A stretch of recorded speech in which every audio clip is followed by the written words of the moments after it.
we're coming to your city. Gonna play our guitars and sing you a country song. We'll all be flying higher than a jet airliner. And if you want a little bang in your yin yang, come along. Well, come on along and welcome aboard the Indiana Sports Beat, coming to you from the Golf Club at Eagle Point Studios on this Tuesday. I cannot believe it. We made it through Monday, September 15th. It's midway through the month already. My gosh, Kevin Brockway is here. Kevin, how are you, sir?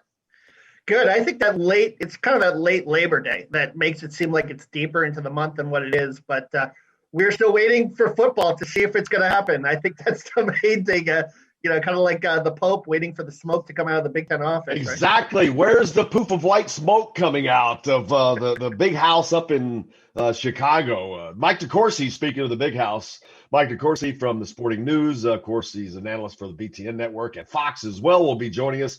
We'll talk more about the Big Ten. Where are we as we continue to wait for the chancellors and presidents to make the vote again, which I personally, I think, Kevin, they have to give it the optics that they're doing all this new things and changing. Oh, we're going to have our minds changed with all this new information, although really not that much new information.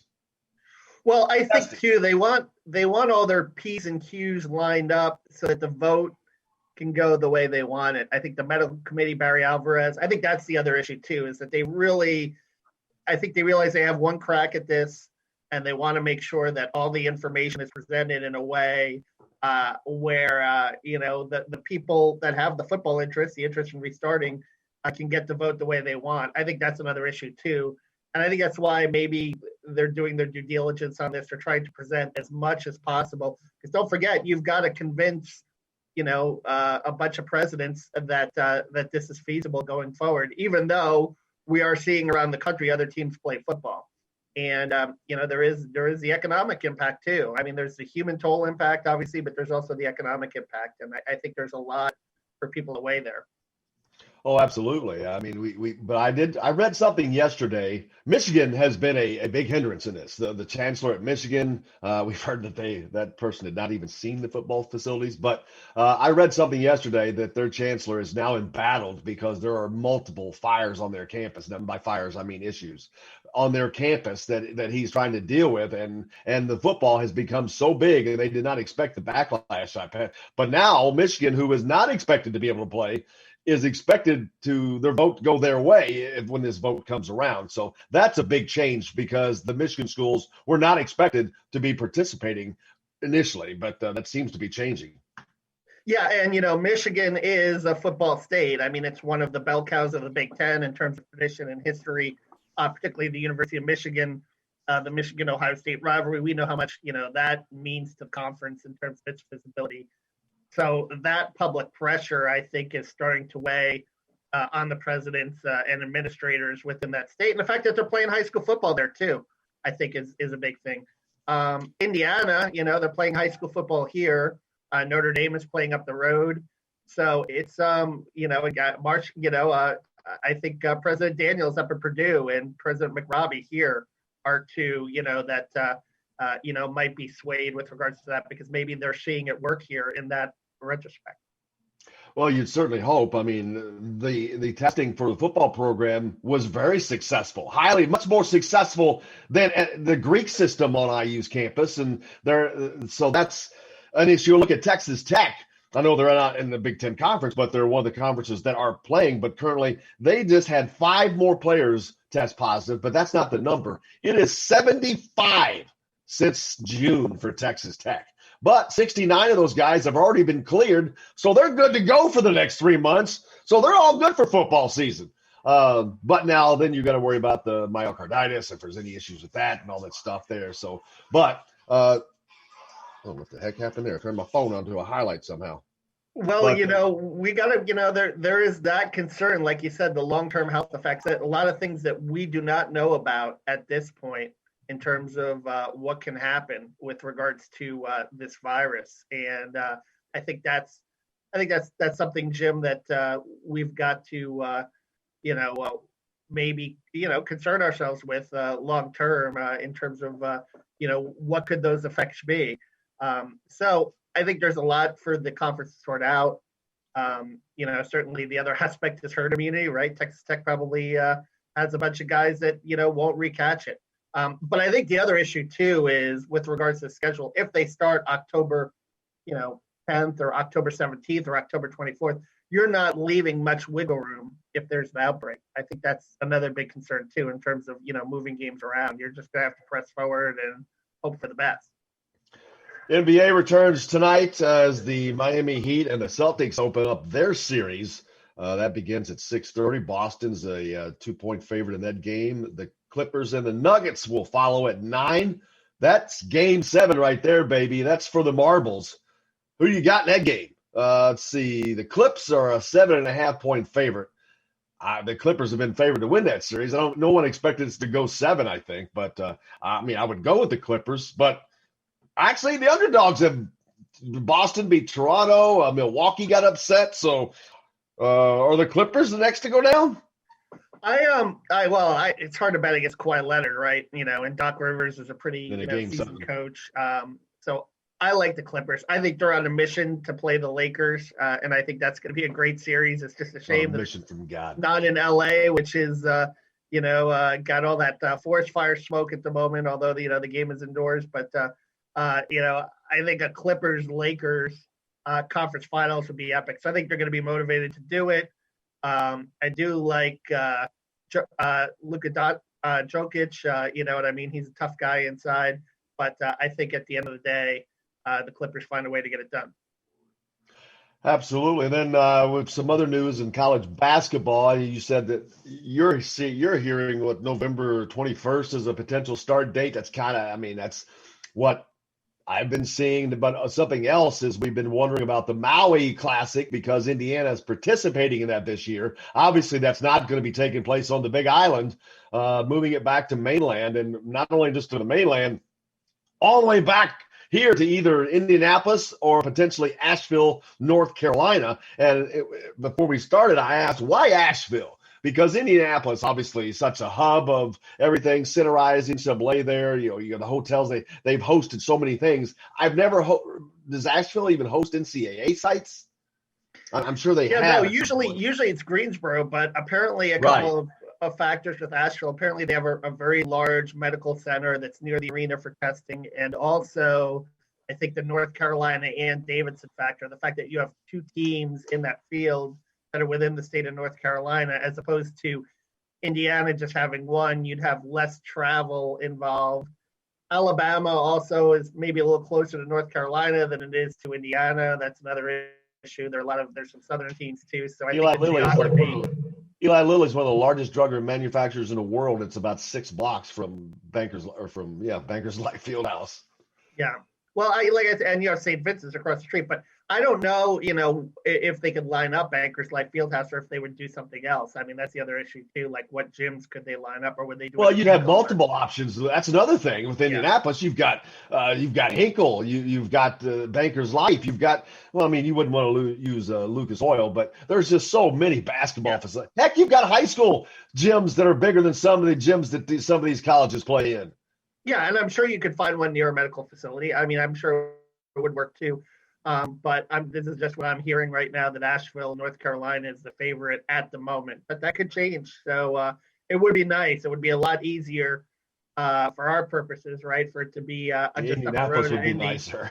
Asheville, North Carolina, I looked it up. It's about a 7-hour drive. So you have to go down to Nashville and shoot over on I-40 and into that. It is at least in the western part of the state of Carolina, so you're not traveling all the way to the coast. So. Yeah, we've gotten lazy now with the thought of having to make a road trip to cover something. Like, whoa, wait a minute. I've gotten really comfortable not having to go anywhere for the last 6 months. But, looking forward to it, really, to be able to do that. But also news, and I think I mentioned Logan Duncombe, biggest climber in the Rivals 150. The new numbers came out. He's up to number 88. He is a legit 4-star. Archie Miller is on the precipice of a gigantic class. I saw it. Trey Kaufman moved up about 5 or 6 spots. I think he's around number 32 or 3 now. You've got Mason Miller in there. I think he's in the 60s. If he can get that class, man, it's going to be a monster class. Yeah, and I'm sure Blake Wesley, too, is another guy that they're probably kind of Yeah, I don't see him coming. I in on don't a see. little bit. But Mason Miller would be a great get. Certainly his dad, Mike Miller, who was a heck of a player at Florida back in the day. Hard to believe that's 20 years ago. That he helped lead the Gators to a Final Four, to an NCAA championship game against Michigan State in 2000. And the son apparently is a versatile talent, very similar to the dad, in terms of kind of a combo forward that brings a lot to the table in terms of skill level. So that would be a really strong get for Archie as well. Absolutely looking forward to that. And then we saw some power rankings come out, Big Ten power rankings. We talked about a little bit about those. Andy Katz and Rothstein both had Indiana in the 7th spot, which to me, it's a tough Big Ten this year. It's a really tough Big Ten. Let's don't kid ourselves. But, man, you got to step up there. And 7th to me, that's just average. Yeah, it is a strong Big Ten. Now, 7, could get you in the top 25 nationally. I mean, that's how good the Big Ten is. But you would like to see a little bit. I think if you're Indiana, you would like to see, with Trayce Jackson-Davis coming back, you would like to see a little bit more of a higher jump within the standings. Now, a lot of people are high on Rutgers, obviously based on what they did last year. Geo Baker I call him Geo Baker, the big shot maker, man. He makes big plays at the end of the game. Ron Harper Jr., you've got a lot going on there. They've got a lot of guys returning. They play really tough and rugged under Steve Peichel. So that's one of the teams that's ahead of Indiana at the moment. But you never know the weight of expectations this year as opposed to last year when you streak out, at a program that's really a non-traditional winner. You don't know. But I think when you look at the top 3, I mean, we saw Wisconsin, sweep Indiana twice last year, including the last game of the season at Assembly Hall, which I thought was still a winnable game for Indiana, that last game.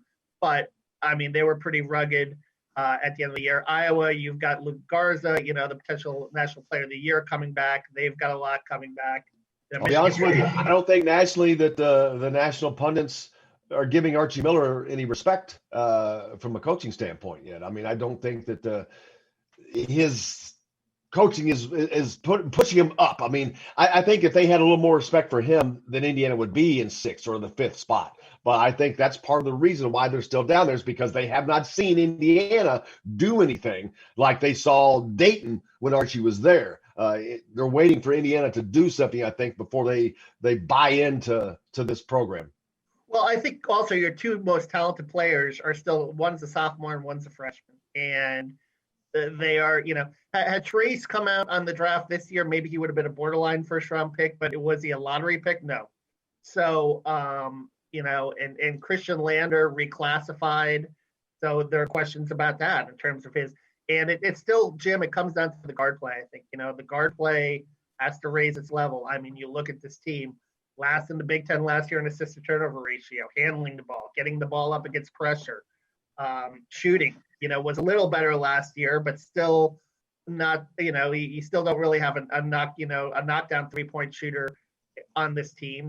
Al Durham was okay, but he wasn't the guy that could go on 4, 5, 6 in a row. Last year, Devontae Green had his moments, but it was about 1 out of every 5 games, and now he's gone too. So you have to replace that. And we'll see. Maybe some of these young guards step up. Maybe a guy like Anthony Leal becomes that kind of shooter to replace a Devontae Green, where he can have some nights where he can go on some flurries and be like a CJ Frederick type that can, hit a few 3-pointers in a row. I can tell you one thing. This particular freshman class may be impacted physically more so than any of the others that have come in. I know we all see these pictures and go up, and every year they do it, working them out, Coach Cliff Marshall. But, man, this particular group seems to have really developed physically more so than any of the other classes.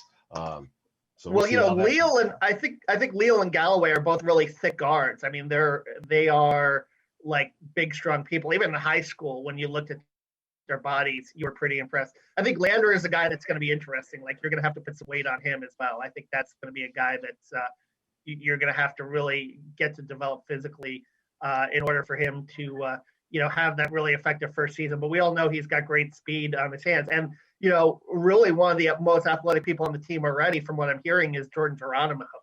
The 40-inch vertical leap. He's got a great body, the wingspan. He's another guy that I think is going to be really intriguing and interesting to see. If he can, take that swingman role, he and Jerome Hunter are going to be competing for that. He's the guy I'm looking for because I think he's got not a chip on his shoulder, but he's the outsider of sorts, and he's going to want to come in and make a difference. Hey, we got to get to a break. We've got the great Mike DeCourcy from Sporting News joining us next. You're listening to Indiana Sports Beat Radio, coming to you from the Golf Club at Eagle Point Studios. We're back with Mike DeCourcy right after this. Hello, everybody. Jim Coyle from Indiana Sports Beat. When I'm not covering the Hoosiers, you can find me at Bubba's 33 in Clarksville, located on the northeast corner of I-65 at Veterans Parkway. Bubba's 33 has hand-tossed pizzas, bold burgers, and ice-cold beer from a select list of local craft brewers. An incredible food selection, all made fresh daily. Whether you're meeting the team for that post-win meal in the family dining area or meeting friends for happy hour to watch the game on one of Bubba's 50 TVs. Bubba's 33 in Clarksville. Pizza, burgers, beer. We all want a winning smile for those championship photos, and that's exactly what you will get at Reynolds Family Dentistry in Sellersburg. Reynolds Family Dentistry has been serving the dental needs of Hoosier families for over 30 years. Let Doctors Roger and Jay Reynolds take care of your family. Just off of I-65 at 809 South Indiana Avenue in Sellersburg. Call 812-246-3368. That's Reynolds Family Dentistry, 812-246-3368.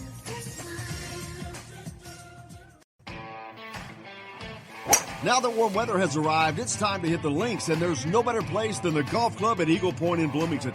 Voted best golf course by the readers of the Bloomington Herald-Times, the golf club at Eagle Point is under new ownership, has new fairways and bunkers, and it's open to the public.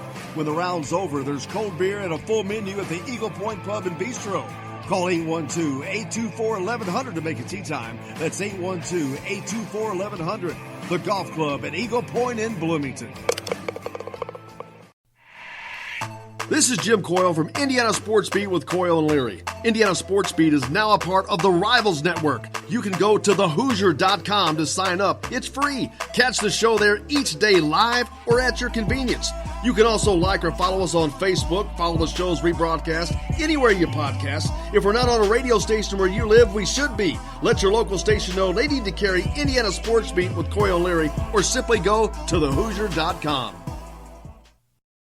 Some of the best sounds you'll ever hear are generic, safe, effective, even money-saving, just like FDA-approved generic drugs. Even if they don't come in the exact same color or shape as their brand name equivalents, they have the same key ingredients and go through a rigorous review process. Talk to your doctor or pharmacist today and visit fda.gov/generic drugs. Generics are safe, effective, and can save you money. You'll like the sound of that.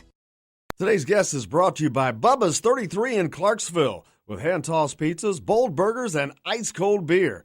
Pizza, burgers, beer. Bubba's 33 in Clarksville.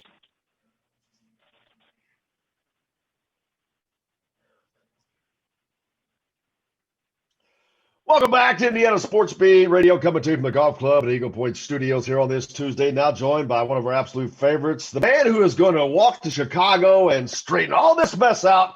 Mike DeCourcy joins us. Exactly. Mike, how are you doing? You got some great sources. Well, I figured you were on vacation last week. You're all rested up, so you're the best guy we got for this fight, so we're going to send you to Chicago. There you go. It is an interesting situation. There's no question about that. And it's a very complicated situation, much more so than maybe some of the critics on all sides of this debate have acknowledged. There's a lot of layers to it, and so it is on. And I think the fact that they're taking the time that they are to figure it out is a wise thing, rather than it's frustrating to news people and sometimes fans. They want everything to happen on their time schedule, but I think it's realistic to take your time and work through what your concerns are and try to figure out what the best approach is. Yeah, it's a situation now where we're so deep into it that you can't rush. I mean, I've made fun of them a little bit, saying that they almost have to drag their feet a little bit for the optics point of it. But this deep in, you can't rush now because you've already committed to what you've committed to, and you can't just jump out of it. But hopefully that does turn around with the new testing, and it seems like everything is heading in a positive direction. I've seen reports that I think some of the presidents look like they may be changing their vote, but we don't know any of that. None of us know anything until it happens, to be honest with you. Yeah, that's true. It's I've seen so many reports, speculating about who's in, who's out, who's against, who's not, and I don't think that we really have a good handle on any of that. A lot of the speculation has come from a particular source, and that source has not been right very often to date. So we'll see how it goes. But I do think we'll have an answer before the end of the week about the nature of the Big Ten football season for 2020/2021 ? And then I'm certain we'll have some degree of certainty relative to the NCAA's basketball approach. That they have said that they'll have an announcement by the end of the week. So I think it would be helpful, Big Ten wise, for there to be a resolution on the football front before basketball makes its announcements, before the NCAA does. Yeah, I was going to ask, how much have they learned from the debacle of football for basketball to keep everything so they don't have those kind of issues with that sport, because that is just as big, if not bigger, coming up, just because we didn't get it last year and everyone is anticipating it so much. I think it's a slightly different enterprise in basketball, because the NCAA tournament is going to happen. I say that as in the sun is going to come up tomorrow. I mean, there are certain events that can preclude either of those two from happening, but there's a high degree of certainty on the sun coming up tomorrow, and there's a high degree of certainty on the NCAA tournament being contested in 2021. Now, I can't say for certain that it will be contested in March, although it seems to be leaning that way. I can say for certain that it would take an extraordinary convergence of circumstances to eliminate it from happening in 2021.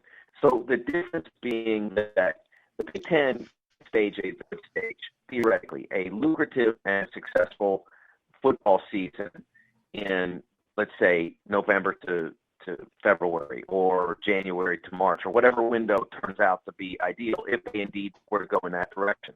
Whereas to stage a basketball season that would not end in the NCAA tournament would not be productive. I mean, the basketball season has to end in the NCAA tournament. If it doesn't, then it's not, it's not the same. Whereas in football, you play football games. The bowl games are nice, but they're not essential. The championship is cool, but it's not really a championship. To be honest, it's not really a true tournament. It's an invitational. But the NCAA basketball championship is the deal. I mean, you have to be involved in that if you're playing college hoops. So there is a difference in circumstance between the two sports. I've got Kevin Brockway sitting with us today as well. Mike, want to let Kevin get in here? Mike, I'm hearing from a rather strong source that November 21st is going to be the start date. Are you hearing anything along the same lines, or could it be sooner? College basketball. Yeah, that seems to be I'm not exactly sure why the 21st. But that seems to be where we're headed. I would have thought that they would orient more toward just doing a Thanksgiving weekend. I'm not exactly sure why they feel compelled to play on the 21st. And honestly, I don't really understand, what the value is in delaying 11 days. I don't know exactly what that's about. It'll be interesting to hear what sort of explanations there are when they finally make an announcement. Why, what the value is in delaying 11 days. I don't get it. I don't see how that helps anything. I can see where if you wait to Thanksgiving, the difference, the value there is that at that point, you know the campus is clear, in terms of students, and so it does change the circumstance. You know that you've got a lot of major tournaments scheduled for that weekend that although they may be moved geographically, still make a competitive difference in your sport. So we'll see what their explanation for why they want to do the 21st which is for those who don't have a calendar, Andy, that's a penultimate Saturday in November. So we'll see why they want to do that, but I'm not really sure I understand what the approach is there. Then we've also got the some of the events that are going on pre-season or pre-season events like the Maui Classic that we're waiting to see what happens with that. Talks of moving that to Indianapolis or potentially Asheville, North Carolina. Of course, I would prefer Indianapolis. I don't travel as much, but it'd be interesting to see. You'd have to just go down the street.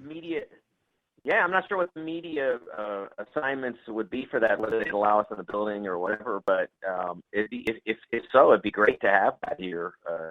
Bankers Life would be a great venue for it, and it would obviously be a big time. Even though the building might be empty, it would still be a big time atmosphere for the players in which to compete. And honestly, if they did allow fans, you could put this is interesting. You could put as many fans as would ordinarily attend the Maui Invitational into Bankers Life and have them socially distanced. I mean, how about that? Think about that. I mean, because I've been at Maui, man, and it's by the way, it is an awesome trip. Maui is beautiful, and the tournament is really cool if you ever get a chance to go. And I know Kevin's sitting here as I say this saying, dang, I'm going to miss that this year. It's a pretty cool trip, but it's a tight little gym when you're out there. So the 22 or 2,000 fans or whatever it is, it could be at Bankers Life and have plenty of room to spare. Yeah, Kevin, you're in for that too, right? Well, I don't know about CNHI's budget. It was I don't know if they would have even approved that anyway. But at least now I won't. I'll find out if I'm not disappointed or not with regards to that. So, they might spring for Asheville if it ends up in Asheville. We'll see. So, Mike, how have you been spending your summer? We haven't had sports. I mentioned just got off a little vacation, but really, other than that, it's been for us trying to stay busy, creating content when there hasn't been sports. Luckily, we've had a lot of that come back. The NBA has been really good to follow. It's been fun to watch, to be honest with you, and it's given us a little bit of a reprieve, but not as much. I'm missing football so much, or at least Big Ten football. Jim, it's disappointing to not be able to watch some degree of the college football that we all appreciate. But one of the things that I've learned as I've watched, really starting with the Bundesliga in Germany back in May and following all the way through to last night when the Steelers started their season, is, people keep pounding over my head how much the crowd is missing. And I keep watching and I'm like, yeah, it's cool and all that, and it's neat. But the game has always been what matters most to me. And I've had that reinforced more than ever. I mean, when I'm watching teams that I care about, and I think people who follow me know that the Steelers are one, Liverpool soccer. When I watch the teams I care about, I am not paying any attention to the stands at all. I mean, it doesn't matter to me. I care about whether my team is doing the things that I need it to do to win a game. That's all.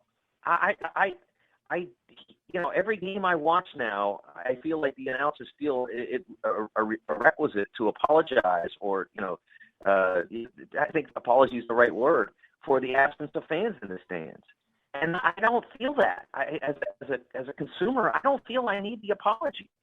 I mean, I'm there to watch the game, and when the game is going on, I really don't notice the fans in the stands being absent.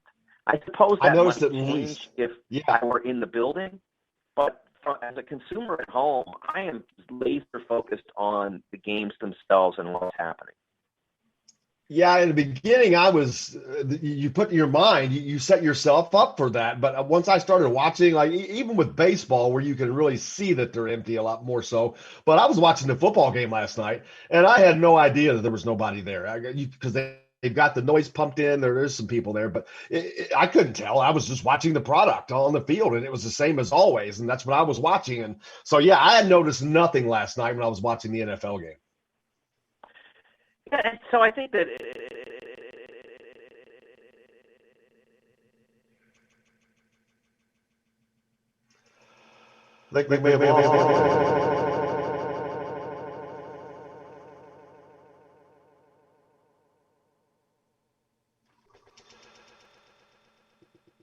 Will, we still there?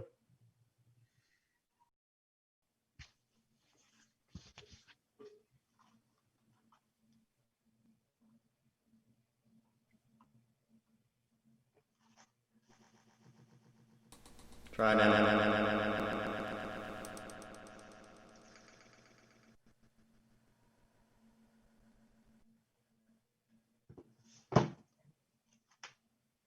All right. We're back. I don't know what happened there. That was weird. I don't know. Mike, are you still with us? I think we may have lost him, but Kevin, can you hear me all right? Yeah, I'm fine. I don't know what happened with that. That was the weirdest thing. That has never, ever happened. That was crazy. Like an alien came down, but the echo chamber. Yeah, it was weird. I enjoyed talking to Mikey. We lost him there, but I don't know what happened with that. That was crazy. But yeah, and looking forward to everything coming up. I just want some normalcy to return. But Big Ten football, again, even with what they do and can come in, I don't know how are they going to mitigate the effects of next season. They still are not answering that. Are they going to plan to play? Are they going to try to get this season in this year, you think, Kevin? In this calendar year? I think they are, because I think, as you mentioned, that, the mitigation for next year in terms of bodies. But I think more importantly, I think the NFL draft too. I think that really plays into this too. Like, you can't tell Justin Fields to start a season in January. He's just not going to do it.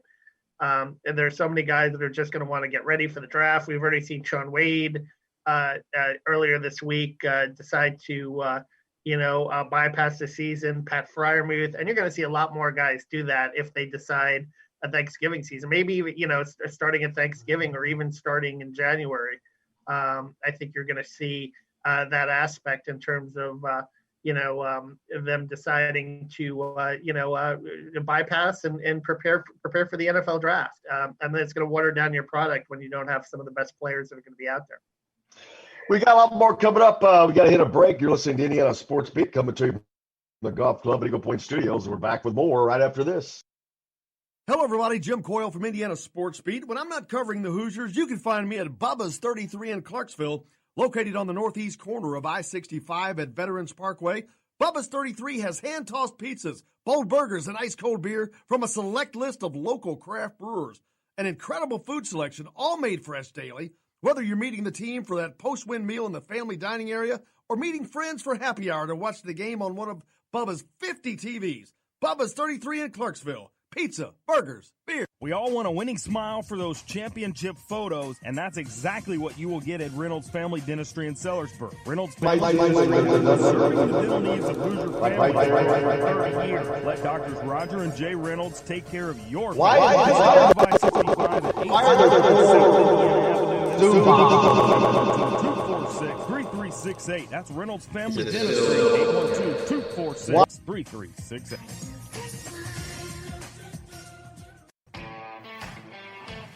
Now that warm weather has arrived, it's time to hit the links, and there's no better place than the Golf Club at Eagle Point in Bloomington. Voted best golf course by the readers of the Bloomington Herald-Times, the Golf Club at Eagle Point is under new ownership, has new fairways and bunkers, and it's open to the public. When the round's over, there's cold beer and a full menu at the Eagle Point Pub and Bistro. Call 812-824-1100 to make a tee time. That's 812-824-1100. The Golf Club at Eagle Point in Bloomington. This is Jim Coyle from Indiana Sports Beat with Coyle and Leary. Indiana Sports Beat is now a part of the Rivals Network. You can go to thehoosier.com to sign up. It's free. Catch the show there each day live or at your convenience. You can also like or follow us on Facebook, follow the show's rebroadcast anywhere you podcast. If we're not on a radio station where you live, we should be. Let your local station know they need to carry Indiana Sports Beat with Coy O'Leary, or simply go to thehoosier.com. Some of the best sounds you'll ever hear are generic, safe, effective, even money-saving, just like FDA-approved generic drugs. Even if they don't come in the exact same color or shape as their brand name equivalents, they have the same key ingredients and go through a rigorous review process. Talk to your doctor or pharmacist today and visit fda.gov/generic drugs. Generics are safe, effective, and can save you money. You'll like the sound of that.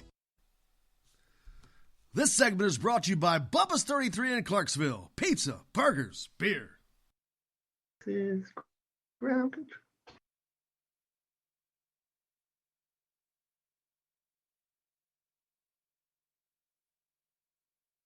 Welcome back to Indiana Sports Beat Radio, coming to you from the Gotham Point Studios.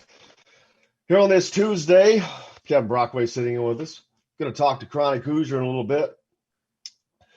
Kevin, we're looking forward to getting some. The high schools have been fun. You said you got out. Did you get out to see the North-South football game? Yeah, what a crazy game. And I got out to see Aaron Steinfeld. But, I've rarely seen this in a high school game. I'm sure you've seen We're talking this, about Bloomington North and Bloomington South. Bloomington North and Bloomington South, the city game. Rarely seen this in a high school game. But what was kind of crazy was, Bloomington North looked like they had the game in hand. 37-24, about 30 seconds left. Bloomington South scores a touchdown, recovers an onside kick, throws a 40-yard touchdown pass with about 10 seconds left to tie the score. But the kids come out on the field, so they have to back up the extra point 15 yards. The kid clanks the extra point up the upright, so it goes into overtime. But Bloomington South prevails in the overtime. Bloomington South got the ball first, scored a touchdown. Bloomington North stuffed at the 1-yard line. And there was a kid with a broken leg during the overtime session too, sadly, and they had to wait for an ambulance. So it was a game ended about an hour later than potentially it should have. But Aaron Steinfeld, looked pretty good run blocking, 2 catches for 48 yards. He had a big 30-yard catch on a touchdown drive for Bloomington North in the fourth quarter. And I had a chance to talk to him, and he was just really talking about, being a more complete tight end, run blocking, pass blocking, doing those kind of little things. And Bloomington North, honestly, they ran the ball a lot. So that's why, Steinfeld's, numbers weren't really gaudy, but he did kind of make a big catch in the second half when it counted. Really nice leaping athletic catch. So it looks like he's got some potential there. Yeah, Bloomington North has been looked at as a team that they thought that was going to have a great year. And, man, it's hadn't gone their way so far, but we've seen that way for a few other teams. But looking forward to this week. Tomorrow we'll have Kyle Nedrip on with us, and so we'll get caught up with what went on last week and what's coming up this week. And I think this is week 4 in high school football already? It's crazy. I think this is week 4. You talk about flying by. That's nuts.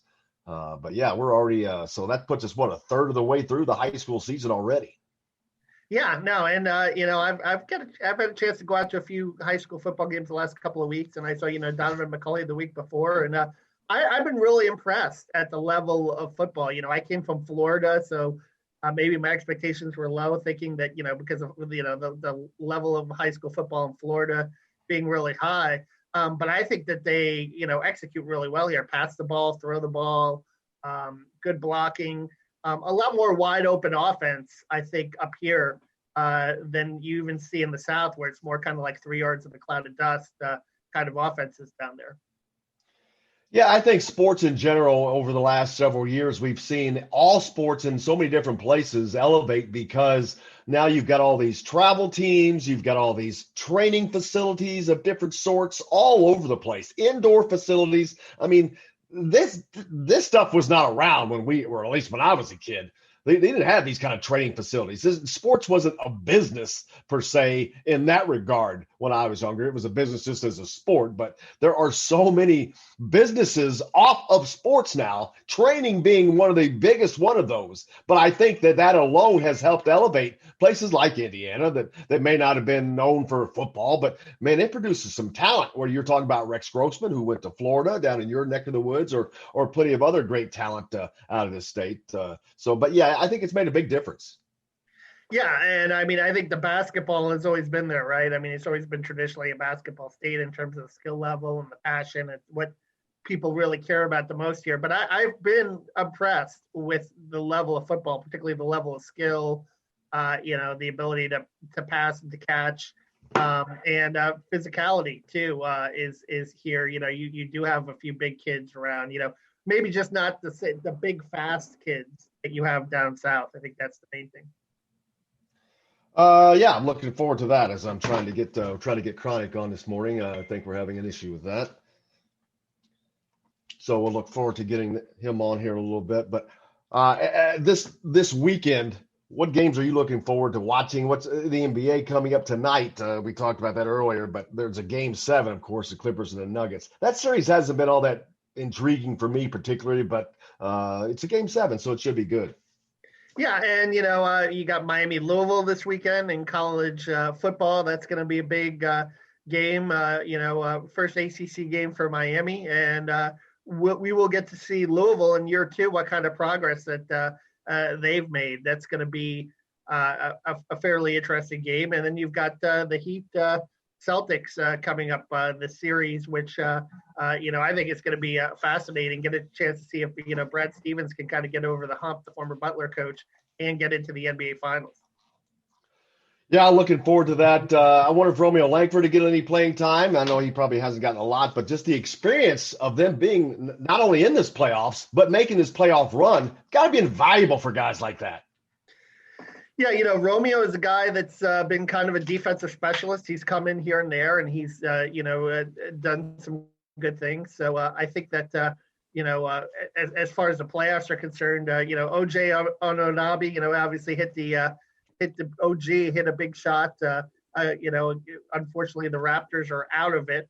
But we saw a lot of good performances. Eric Gordon was a guy who had a pretty good run at the series, and Victor Oladipo obviously played pretty well as well. So you had some guys from Indiana that represented the school really well in the NBA playoffs. Yeah, it was amazing to me the amount. It seems like almost all of Indiana's players were in the playoffs. They virtually made them all, but. So it's been a good run. Looking forward to seeing that end up, and looking forward to talking to Chronic Hoosier. As I think we missed him last week. Chronic, how's it going, brother?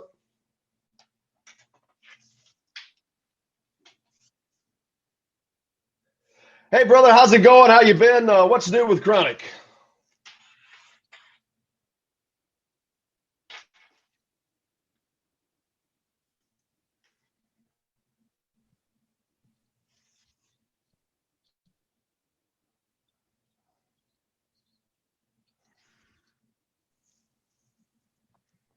Yeah, it's been a very, very stressing thing for all of us. We had Mike DeCourcy on earlier, but finally we're getting to the point where I know they can't rush the decision, but you almost have to rush the decision. They have to make sure that from an optic standpoint, they don't look like they rushed because they changed their mind and this, that, and the other thing. But man, they can't wait too long because you have to mitigate the fact of next season. They have to try to get this season in so you don't have to worry about it affecting next season.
here we are now. It's the Ides of September. We are in the middle of the month.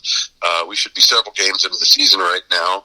And everybody knows the chancellors and the presidents are meeting, and they've convened to, re-examine the decision. There's still no communication. There's still no competent PR strategy outlining what's being discussed, what factors, what new information has come to light, if and when there will even be a vote. It's maddening how incredibly disorganized they continue to look. And at the end of the day, nobody knows who's speaking for whom. And we're just left in the same situation we have been for the last month and a half now, just waiting for some clear voice to come out of the fog and just let these people, and there's a ton of people that are being impacted by these decisions, let them know what the heck they're doing here so that we can move onward and just have some semblance of a plan. Yeah, I think one of the biggest questions that I keep seeing is who's going to play? Is everybody going to play, or are there going to be a majority of them playing? And I don't know that. I've seen reports that say if they play, everybody will play, but I just have a hard time imagining that Rutgers will come out of that because of where they are, because of how hard that area was hit with COVID, and Maryland. But who knows? Maybe they all will play. I don't know that. We're waiting to find out. The Michigans, there's been a flip-flop there. I've seen that the Michigan president is now under an extreme amount of pressure. So not sure what's going to go on there now. But that's the question, too, is who's going to play? Well, and you talk about pressure. Make no mistake, every single team in this conference is facing just an exorbitant amount of pressure, just from a fiscal standpoint. I mean, you've got, several schools have already cut programs right now, or will be cutting in the future. It's just the reality of the financial situation that athletics departments have found themselves in, and the campuses as a whole, for that matter, because there are a lot of arrangements beyond just the TV contracts, just beyond the coaching and the internal administration, numbers that are in jeopardy here. You have all sorts of external partners who are either, asking for refunds or just demanding pauses on contractual payments. It's just an absolute mess. There's no doubt about that. So the pressure is something that's omnipresent. I think all schools are facing that right now, both internally and externally. This is also elevated to the point where the freaking president of the United States has weighed in, as well as several state and, even in local politicians. So it's absolutely become a hornet's nest. But at the end of the day, too, you also have the pressure of, you've got several campuses right now that are in mandatory quarantines, where it's, the experts on campus have determined that it's in everybody's best interest if everyone just kind of shelter in place and not move about like they normally would, even under these hybrid models they've instituted. So there's all sorts of pressure going on right now. I don't know, and this is probably something they're grappling with heavily right now, how on a campus like Michigan State or Wisconsin, for that matter, where you have, a suspension of campus activities, do you then justify, under the guise of amateurism, which seems to be one of the biggest challenges that a lot of these conferences, or at least the Big Ten and the Pac-12, are facing? How do you ask these student athletes to come out there and compete when the rest of campus is being told it's not safe for you to be out and about? So either way, though, it doesn't matter. Just communicate to the at least to your parties. I mean, even if you're not telling the broader public, the one thing that's been clear from the start of this is they aren't even communicating with their member institutions, or at least internally. The leadership is not communicating adequately with their athletic departments, letting them know what's going on, why decisions are being made, what's being considered, and most importantly, what's the damn plan forward? Because I think that's one thing that everyone across the country and outside of college athletics is struggling with. Let's get a plan. Let's put something together. Show me a path out of this, or at least a path forward. Tell me what we need to do to make it happen, and let's lead, follow, or get out of the way here, because it's time to start doing something. Yeah, Kevin Brockway's with us too, Chronic. I saw yesterday that how would you like to be Jim Harbaugh? He has texted and reached and tried to reach out to his president, has not had a conversation, to my knowledge, with his own school president. That to me just is mind-boggling. It It is when you consider, who Jim Harbaugh is, what college football coaches have become in today's organizational structures. At the end of the day, too, I think what a lot of folks are seeing in sharp relief right now is the fact that there's a lot of university presidents who, they love the alumni dollars, they love the rah-rah, the feel-good, the homecomings, and all those optics that athletics creates for them. But at the end of the day, too, it's, it is not core to their missions whatsoever. You see that across the Big Ten with so many people with science backgrounds, leading these schools. I think right now this is what you saw in the past with IU is, they're viewing athletics more as a, something that causes them headaches, something that's problematic for them from a public relations standpoint. And, I think Harbaugh is certainly poking that bear by making it known that, he's not been in communication with the university president. At the end of the day, it doesn't surprise me the least bit when you look at the way these organizations are structured and how they value the chain of command. In so many places, it's highly frowned upon when you go above your boss to your boss's boss and air your beefs. So surprising, not really, but it certainly makes for just another layer of drama that the conference seems to be all too skilled at creating right now unnecessarily. Well, Chronic, it's interesting. My background coming from the SEC, I think they've always viewed athletics as kind of the front porch of the university in terms of enrollment and admissions and things of that nature. Are you surprised there's not more synergy with regards to that in the Big Ten with the, academic administration and athletic administration, or is that the way it's always been?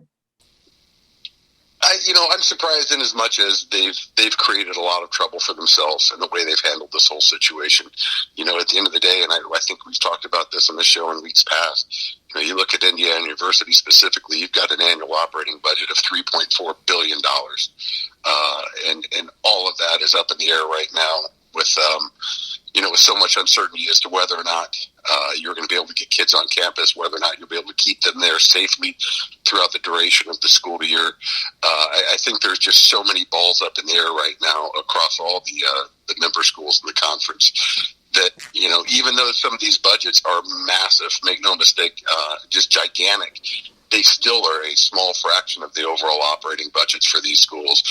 But what they're seeing right now is it's producing a disproportionately high level of angst, frustration, and backlash for them. And I think in a lot of times, at least in this conference, as you see athletics intersect with the broader institution, that's usually where that disconnect comes between leadership and the athletic departments. Is they love it when it's great, they love it when the publicity is good, but whenever anything turns on them, they get awfully prickly in how they choose to manage those departments, those coaches' personalities, and the issues within the athletic department. And I think you've probably never seen that so great, or at least to this magnitude as you do right now. Because like I said, these schools are struggling just to keep you talk about the athletic department being the front door. They're struggling to keep their house from burning down right now. So what's happening on the porch is probably of less concern to them than, are we going to get sued if we have to send everybody back home? And where's that money come from? What's this look like? How do you continue to sustain operations at the institutional level when you don't have kids on campus? And right now, I think a lot of those issues are very definitely hanging in the balance, league-wide right now. I could not agree more. Chronic, thank you so much as always for joining us, man. I appreciate it. Look forward to it each and every Tuesday. I hope you have a great rest of your week. Hey, man, I hope next time we talk, we've actually got some clarity as far as what the rest of the fall looks like, man, because it'd be a whole lot better if we had something fun to talk about. I know that much. Be well. I hope we're talking about football. Chronic Hoosier joining us here on Tuesday, as he always does on Indiana Sports Beat. Kevin, we're about to have to close up shop, but, man, it has been another fun one. I appreciate you sitting in, and glad to have Mike on with us today as well. But looking forward to what the break brings, and we're waiting for when this vote happens. And the thing is, there's been nothing. I haven't seen any anticipation of when. We know it's going to be soon, but we're still waiting. Well, as Mike alluded to, I think it's going to be a big week, not just because of, the potential football vote, but also, college basketball probably is going to come up with a start date this week as well. And everyone knows in the Hoosier State, basketball reigns supreme. So at least hopefully you have that to look forward to. And I think that, we'll at least, hopefully have some clarity on that issue and a plan in place for, what's hopefully going to be a safe and fruitful basketball season in terms of, and one of high expectations for Indiana, and a lot of people are, I know some people are a little prickly at number 7, but, maybe they'll be better than that in Big Ten this year. Yeah, we'll see if Ryan asked about, Ryan from Whitlow Lake, Michigan, texted and asked about athletic directors being involved. And I think that they probably have a lot more involvement in this second round, but it's still the presidents and chancellors ultimately that are going to make their decision. But we'll see how it goes. I mean, there's been no word of when an anticipated vote is going to happen. We thought it might happen on Sunday when they all, I guess, had a Zoom call together, but they're not going to let us know what their schedule is. I understand that, but hopefully that happens sooner rather than later, and we'll be there to tell you about it. We'll be back tomorrow. Kyle Nedrip is going to join us. We'll get caught up on some high school football and what's going on with that. Also, I think Dustin DePere could be sitting in with us as well, so look forward to that as well. So it should be another one. Kevin, I hope you go out and have a great day. I cannot thank you enough. Look forward to doing it again next week. I will look for it, and thanks to Chronic and Mike DeCourcy again as well. So I hope you guys go out, do something nice for somebody, wear your mask. And until tomorrow, I will see you on the radio.